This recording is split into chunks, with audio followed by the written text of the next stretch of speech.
सूक्ष्म वेद कहाँ रखा था? सत्साई भगत जी बता दीजिए।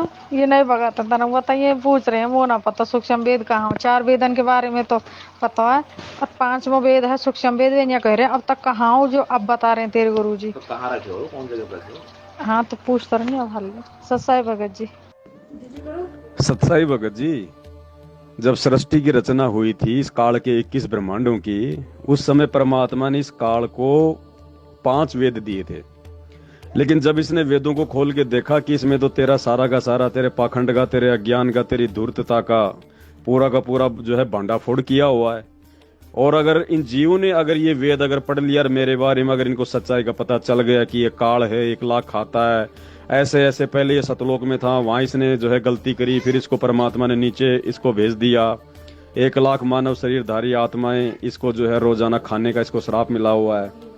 तो इसने वो जो पार्ट था वो पार्ट भगत जी जो है इसने समाप्त कर दिया। और 4 वेद इसने समुद्र मंथन के दौरान अपने बड़े पुत्र ब्रह्मा को दे दिए।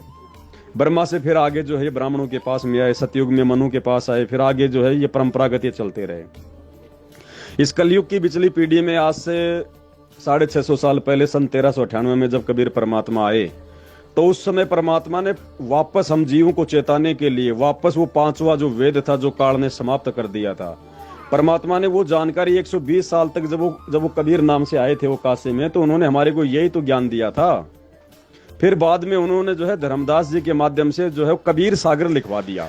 यानी जो 5वें वेद का जो ज्ञान था जो काल ने जो नष्ट कर दिया था, वो कबीर सागर के रूप में जो है परमात्मा ने दोबारा से लिखवाया। तो 5वां जो वेद है जो मतलब सूक्ष्म वेद है जिसमें पूर्ण परमात्मा की जो है कंप्लीट उसमें जानकारी है, वो 5वां वेद जो है वो सूक्ष्म वेद है और वो कबीर सागर है भगत जी।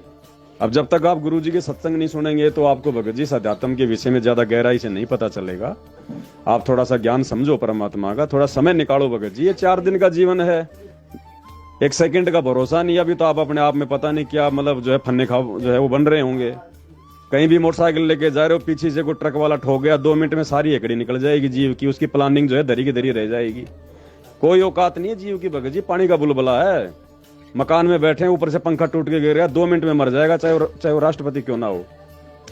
एरोप्लेन दुर्घटनाग्रस्त हो जाते हैं, जो है रेल एक्सीडेंट हो जाती है, लाखों आदमी रोज मरते हैं भगत जी को शराब पी के कोई एक्सीडेंट में मरते हैं। तो क्या वो मतलब मरने के लिए घर से थोड़ी निकले थे? उन्होंने ये थोड़ी सोचा था कि मैं जो मतलब मरूंगा आज। पता नहीं, वो तो कोई होटल का उद्घाटन करने जा रहा था, कोई अपने ऑफिस में जा रहा था, कोई बहुत बड़ा जो है मैं ये कर दूंगा, मैं वो कर दूंगा, मैं ये करूंगा। और शाम का भरोसा नहीं वो जिंदा रहेगा कि नहीं रहेगा। तो ये मूर्खता नहीं तो और क्या फिर इंसान की। तो थोड़ा सा ज्ञान समझो भगवान का। परमात्मा धरती पे आए हुए हैं, वो उम्र भी बढ़ाता है भगत जी। अगर उम्र नहीं होगी तो 100 साल की उम्र दे देगा। परमात्मा समर्थ है आज इस धरती पे, वरना फिर भगवान की भक्ति की आवश्यकता नहीं होनी चाहिए। वो साधु संत महात्मा ऋषि कोई मूर्ख थोड़ी थे जो हजारों साल तक जंगलों में जाके तपस्या करते थे। उनको मालूम था कि भगवान है कोई, भगवान हमारे को सुख देता है, भगवान हमारी मौत को भी जो है वो एक्सटेंड कर देता है। हमारे भाग्य में यदि कोई दुख हो, कोई परेशानी हो, तो उसकी भक्ति करने से वो दूर होते हैं। लेकिन आज से पहले हमारे को भगवान मिले ही नहीं। हमारे को तो जो है मतलब पत्थर पुजवा दिए, ब्रह्मा विष्णु महेश पुजवा दिए, 33 करोड़ देवी देवता पुजवा दिए। जो 33 करोड़ देवी देवता रावण की जेल में पड़े थे, उन देवताओं को भगवान बना के हमारे सामने पेश कर दिया। इससे अच्छा तो रावण की पूजा कर लो।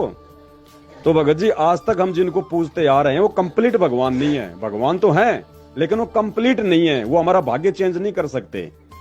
इसलिए भगत जी उनकी भक्ति से ना तो मोक्ष हो सकता ना कोई सुख हो सकता। वरना थोड़ा सा विचार करो, आज हिंदुस्तान में 99% लोग ब्रह्मा विष्णु महेश 33 करोड़ देवी देवता सबकी पूजा पाठ करते हैं, फिर भी लोगों की डेड बॉडी आ रही है, फिर भी लोगों के काम बिगड़ रहे हैं, लोगों के जो है एक्सीडेंट हो रहे हैं, माता पिता के सामने उनके बच्चे मर जाते हैं। क्यों भाई? फिर भगवान कौन से दिन काम आएगा? उसको क्यों जो है उसकी पूजा कर रहे हैं, उसके मंदिर में जा रहे हैं, फिर क्या खेत में हल जोतने के काम आएगा भगवान? अगर मुसीबत में भी अगर वो काम नहीं आएगा तो आज तक हमारे को मालूम ही नहीं था। ये जितने भी साधु संत महात्मा थे पाखंडी थे, ये नकली थे भगत जी। इनको शास्त्रों का ज्ञान था नहीं, इन्होंने धर्म को अपना धंधा बना लिया, रोजी रोटी का माध्यम बना लिया। अब श्रद्धालु को क्या पता बेचारे को भगत जी क्या भक्ति क्या भगवान होती है। जो पंडित जी ने बता दिया वही हमारे लिए तो फाइनल था। अब आके बताया सतगुरु रामपाल जी भगवान ने, असली पंडित ने, कि ज्ञान क्या है, भगवान क्या है, भक्ति क्या है। तो थोड़ा विचार करो भगत जी, संत रामपाल जी के यूट्यूब पे थोड़े जो है सत्संग सुनो, पता चलेगा भक्ति क्या है, भगवान क्या। आंखें खुल जाएंगी भगत जी, आंखें।